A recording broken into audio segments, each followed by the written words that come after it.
just to give an update video.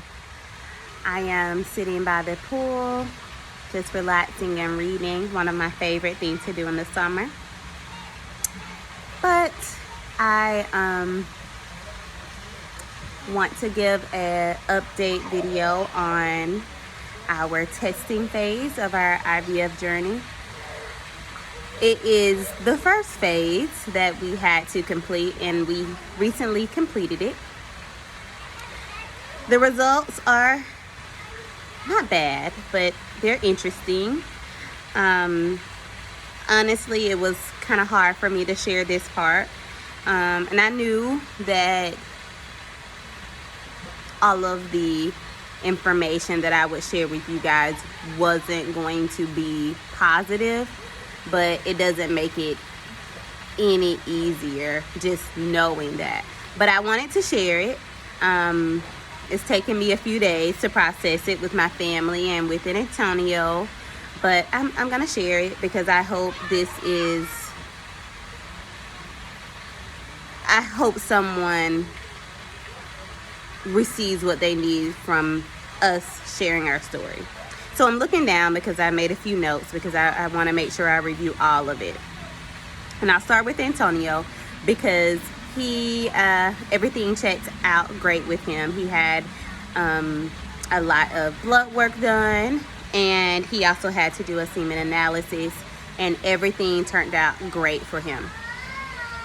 For me, most of my blood work came back normal. As you know, we were diagnosed with unexplained infertility, and we've been on this journey since 2015. So in 2015, I had blood work done, and I've had updated blood work throughout, and it's always came back normal. This is the first time that my blood work has been concerning for my doctor, and of course concerning for us. So I'm gonna talk about the AMH level, or the anti-Mullerian hormone, okay? And that is a hormone that was pretty low for me. In the past, it's been on track or higher than it needed to be, which was good. So in 2015, my AMH level was 1.5, which is good, exactly where it needed to be. In 2018, it did decline to about 1 to 1. So 1.5, and then it declined to just 1. Recently, in 2021, I had it done back in April or May, one of those months, but it's currently June. But now my AMH level is 0.45, and that's just really alarming, just to think about a hormone level declining so much over 5-6 years. So let me tell you what AMH level is. So basically, the AMH level assesses a woman's ovarian reserve. And what does that mean? It's basically your egg count. So when we're born, women, we have all of the eggs that we'll ever have already. So basically, inside the follicles in our ovaries, the follicles make the hormone, the AMH hormone, and that is what the test measures. So basically, my doctor told me that my ovarian reserve, or the amount of eggs that I have, is declining. And over the past 5-6 years, it has declined drastically.